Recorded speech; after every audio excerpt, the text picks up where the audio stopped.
So we're going to go over how I would rank a landscaping company. So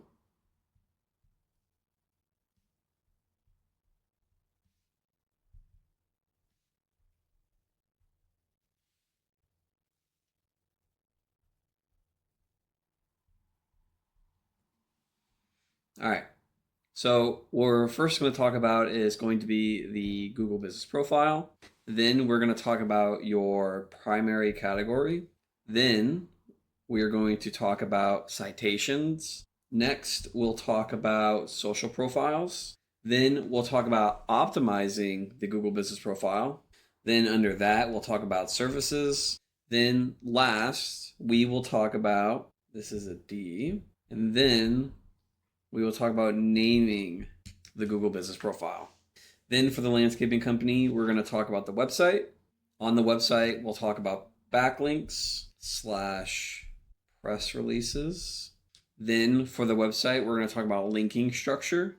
Then we'll talk about blog content. Then we'll talk about making money pages. We'll talk about what is a money page.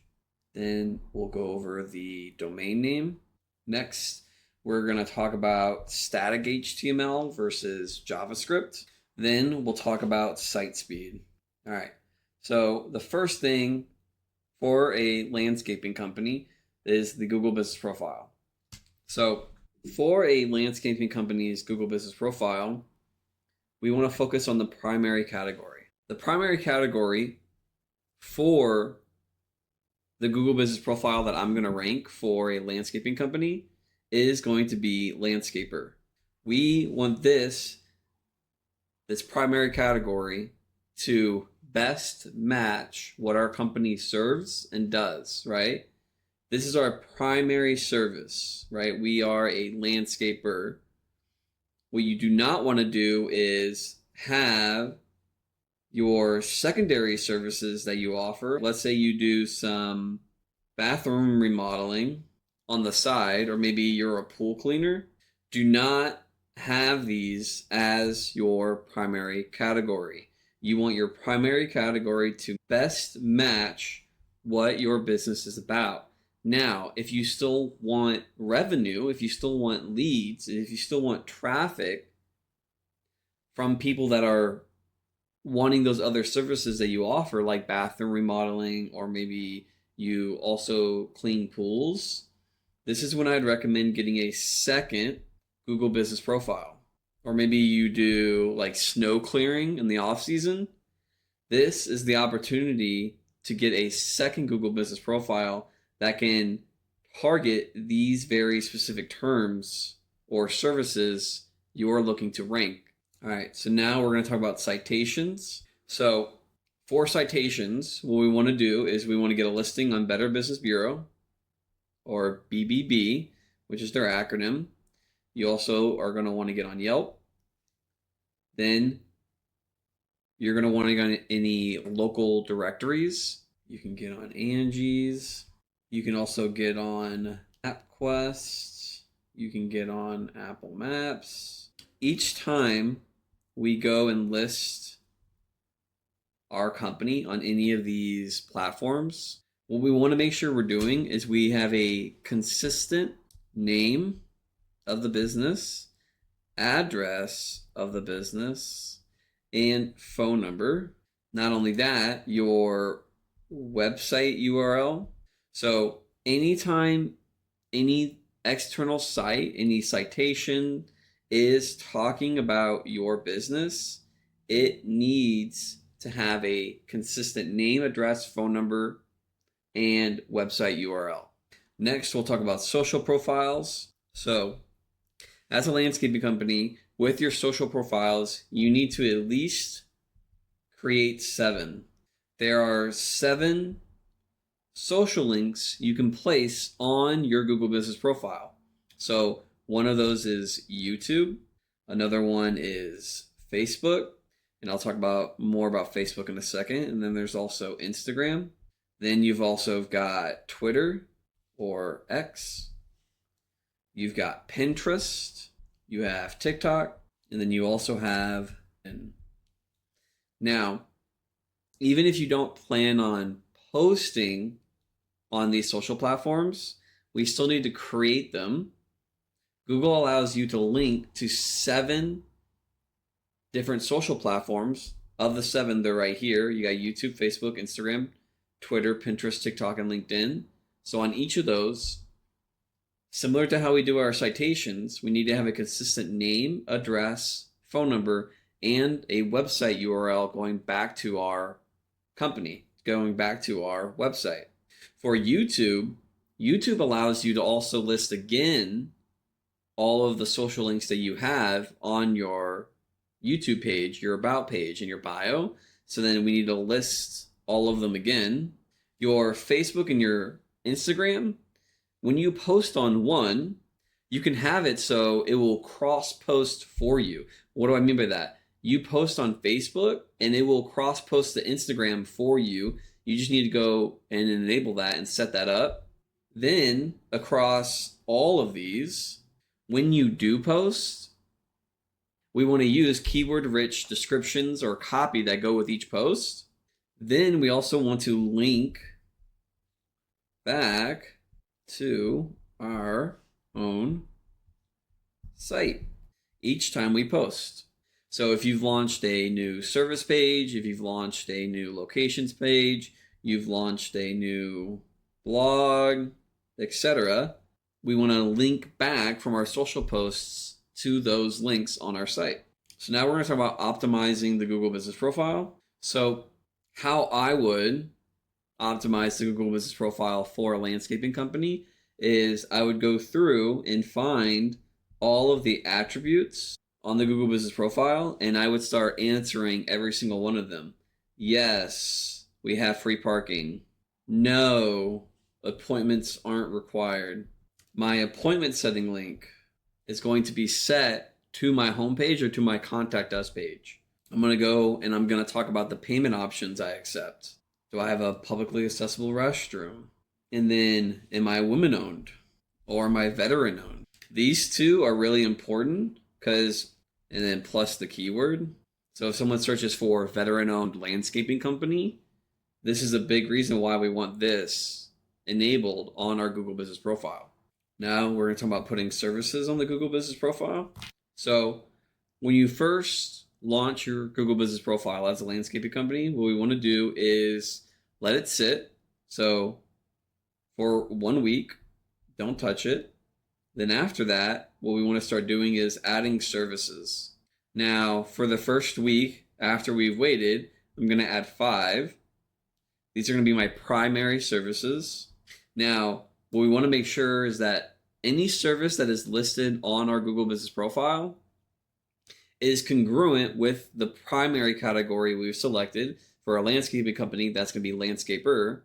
Then it's also congruent with our overall company. Now, if you offer other services like pool cleaning, gutter cleaning, bathroom remodeling, what have you, right? In those instances, I would not add them as a service. I would place those on your second or even your third Google Business Profile. So after adding those 5, and when you go to add services, what you need to make sure you do is the keyword that people use. So the keyword used to search for your services is the name or the service you want to be adding to your Google Business Profile. So you might have to do a little bit of keyword research, or you just might have to listen to how your customers talk or look at the review content in which they describe your service, right? So we'll get 5. Then after another 2 weeks, we'll add another 5. Then we'll wait some more time. And again, we're doing the same thing. For this additional 5, we want to make sure that it is matching our primary services, our primary category. And then after that, we'll wait another 2 weeks and add more. After you've listed a service on your Google Business Profile, you then want to go back behind it and add a 2 to 3 sentence description talking about the service. So now we're going to talk about posting as a landscaping company. So Posting on the Google Business Profile as a landscaping company, what we want to do is anytime we get an announcement, so maybe we got new equipment, maybe we got a new 5-star review, we launched a new service, we got let's say a new team member, right? So anything newsworthy, we're going to want to post on the Google Business Profile. Now, in this post, what we want to do is have a photo that we've taken. It's not stock photo, it's not AI generated.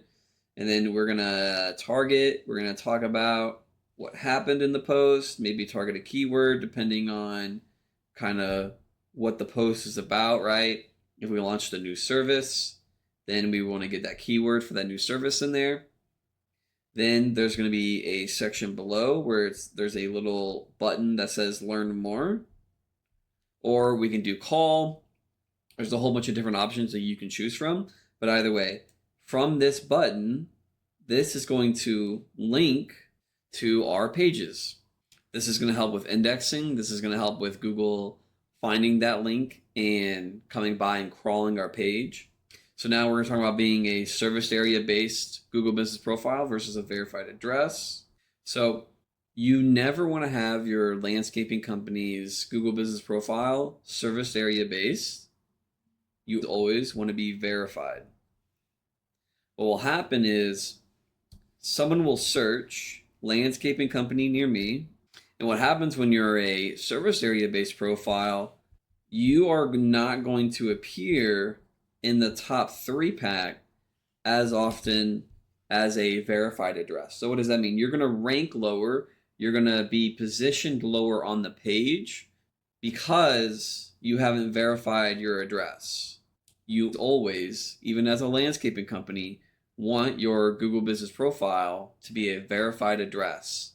So that little show address to customers when you're setting up your Google Business Profile, that needs to be enabled. That needs to be turned on. So now we're going to talk about naming the Google Business Profile. So when you go and create your business, you may not have a keyword in the name. You may have done, just in this example, we'll do Bucksworth LLC, right? What have you? Any example would make sense here? I'm just using this one. So you absolutely have to have a keyword in the name. So what you've got to go do is you've got to file a do business as with your state so you can amend or you can start operating under that name. And when you go and file that do business as, what we want to change it to is we want to go from this, right, to Bucksworth Landscaper, right? We need a keyword, and a keyword is whatever someone is typing into Google when they're searching for your service. All right. So now we're going to talk about the website for a landscaping company. So you do not need 30 pages to rank locally for landscaping. You might be able to get away, you probably can get away with 5 pages. What's currently happening right now is a lot of people have access to these AI website builders, and they think that because it's so easy that they should just create more and more pages. What this is going to do is you're going to see a quick satisfaction, right? You're going to get some traffic in the beginning, and then out of nowhere, you're going to see all of a sudden your traffic goes to 0. You do not have to make these ginormous websites to rank locally for landscaping. We can easily get away with a 5-page website. We can get away with a 10-page website. I have a client currently in a different business niche where it's just the homepage. Now, I don't consider the privacy policy. I don't consider the sitemap. I also don't consider the terms of service pages. Now, they do have an about page. And then last but not least, they have a home page. So they are currently ranking locally with what I would consider 1 or 2 pages, right? Because for privacy policy, the sitemap, and the terms of service, these are not pages. So realistically, we can say 1 to 2. And they got 20 new leads last month. So when I'm going to build a landscaping company's website, that my first thing isn't to think about, oh, how many pages should I be building? It's okay, what's the minimum requirement to get us ranking number 1 in the position we want to be for the services that this company offers, or I offer if it was my landscaping company, right? Now, so backlinks or press releases for a landscaping company, what I do for every client that I start with is we start with a press release. So a press release is going to get you anywhere from 300 to 350 to further, depending on which package you select. We can go up all the way to 37.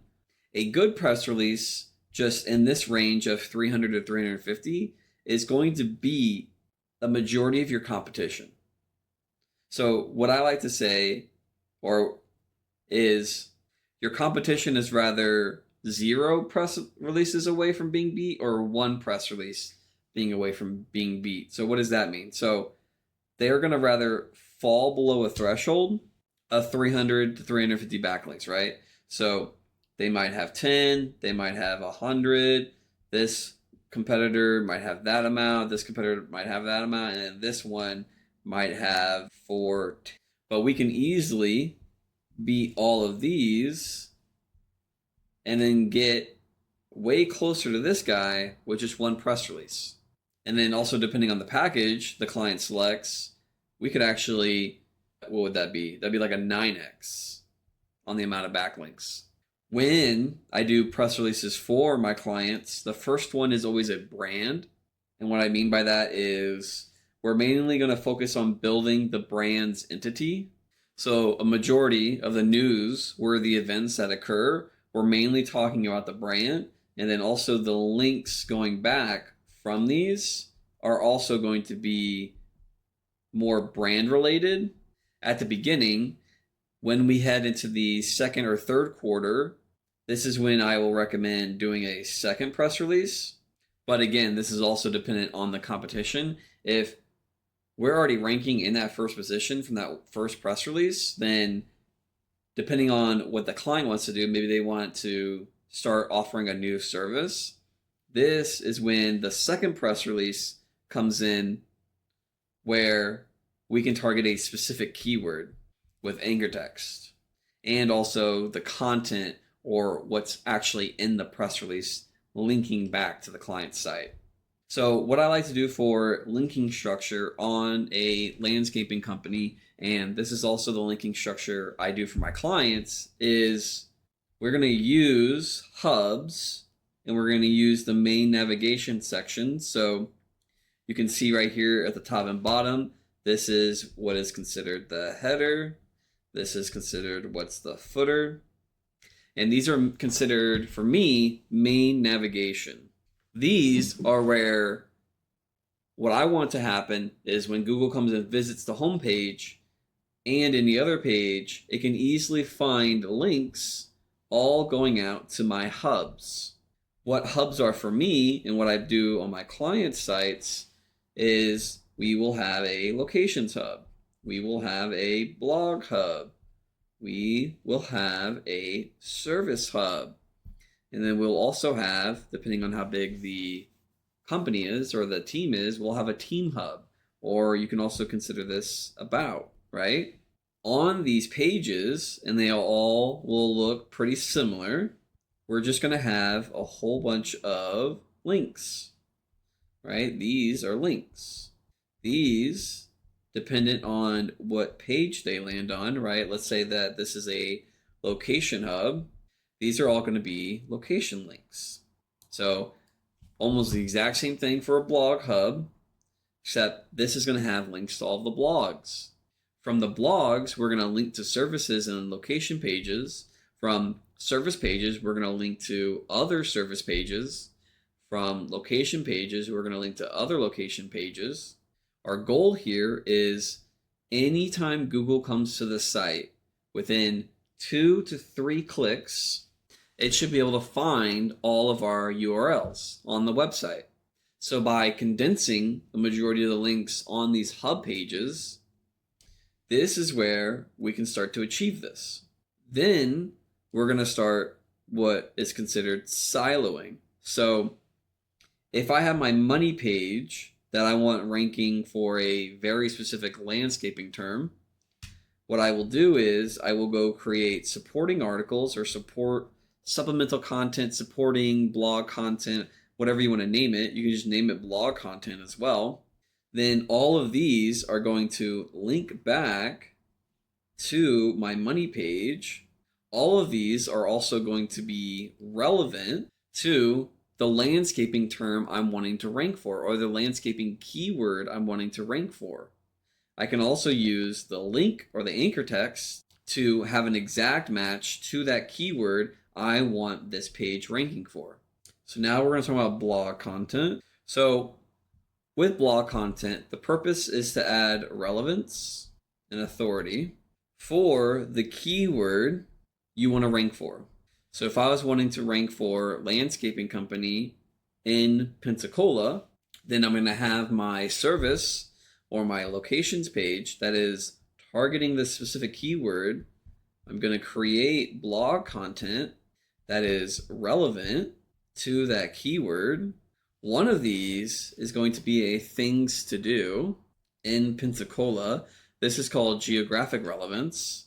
So I'm going to continue doing these until this landscaping company in X city page stops going up in rankings. This is then when I'm going to start considering getting backlinks. So this is when I'll tell a client, hey, maybe we need to consider that second press release. And my press release packages start from anywhere from 300, 350 backlinks, and then they can go all the way up to 3,700 backlinks. And then this can help us get our pages, get our Google Business Profile ranking higher for those search terms. And my press release packages start off at $1,000. If you'd like to know more about that, DM me below. So now we're going to talk about money pages.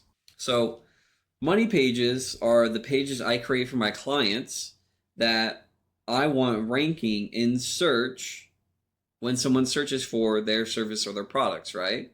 Someone's looking for a landscaper near me. I'm going to SEO optimize this page. So I'm going to start adding entities. I'm going to start adding keywords, keyword variations. I'm going to look at the keyword density, etc., right? I'm going to continue this, comparing it to your competitors' websites, my clients' competitors' websites, until I get this ranking for that very specific term. A money page is ranking for a keyword. So like us, the main service, the main revenue driver for the company, right? Now, we can have multiple money pages, right? So if you've got, let's say you've got 3 really big revenue drivers for your landscaping company, then we can have 3 money pages. And then each of these are intended to rank for those 3 revenue driving search terms. So when I'm going to think of a domain name for a landscaping company or for one of my clients, what I want is a keyword in the domain name. So what I mean by that is, let's say I was doing a branded term for me, Chris, right? So Chris's landscaping could be my domain name. I always advise all my clients that we get a keyword in the domain name. Now, you don't have to do landscaping. In my example, we could do Chris's landscaper. We want what our ideal customers or clients are searching in Google. We don't want to keyword stuff this, right? We don't want to be land company in Pensacola, right? This is keyword stuffing. We just want a keyword. And then also .com top level domain. Never ever have anything other than a .com top level domain. All right. Now we're going to talk about static HTML and JavaScript. When I go to build my client sites, so whether that's a landscaping company or what have you, I want everything to be static HTML.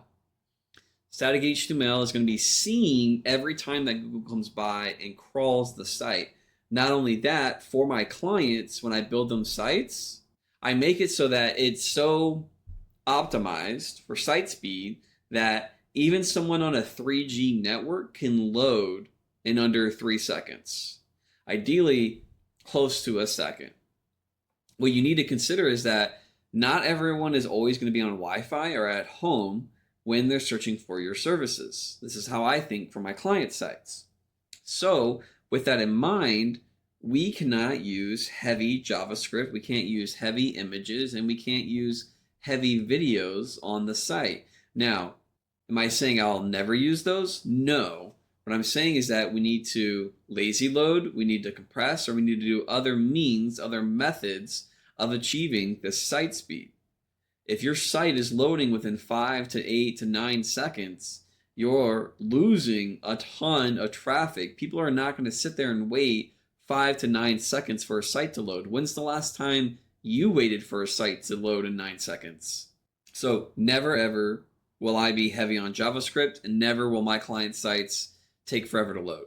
Now, static HTML versus JavaScript. JavaScript feeds the browser, feeds the bot a script to then render, it's called rendering, the content to be displayed on page. What does that mean? So when you visit a link, your browser, Chrome, Safari, Firefox, is doing all of this rendering, right? It is running the script that is on the page to display the content to you. A majority of the time when Google visits your landscaping website, it is not going to have rendering enabled. So it is not going to see all of the content on your page. So all of the SEO optimization you've done is not going to be shown. We want static HTML for our sites. If you have JavaScript, what happens is that Google will come by, see its JavaScript, and then it will place it into a secondary queue. That secondary queue can take a couple days, could take weeks, could take months for Google to see the updates you've made on that page. If I'm going to apply SEO optimization to my client's website, my landscaping company client, I want Google to instantly see all of that new on-page SEO optimization I've applied. Anybody have any questions? Anybody got any Google Business Profiles they want to look at? If you're a local business struggling to get your Google Business Profile to work for you, I've created a free 7-phase roadmap that will goes through optimizing the Google Business Profile. It also goes over your site speed and more for free. Comment down below roadmap and I'll link it to you.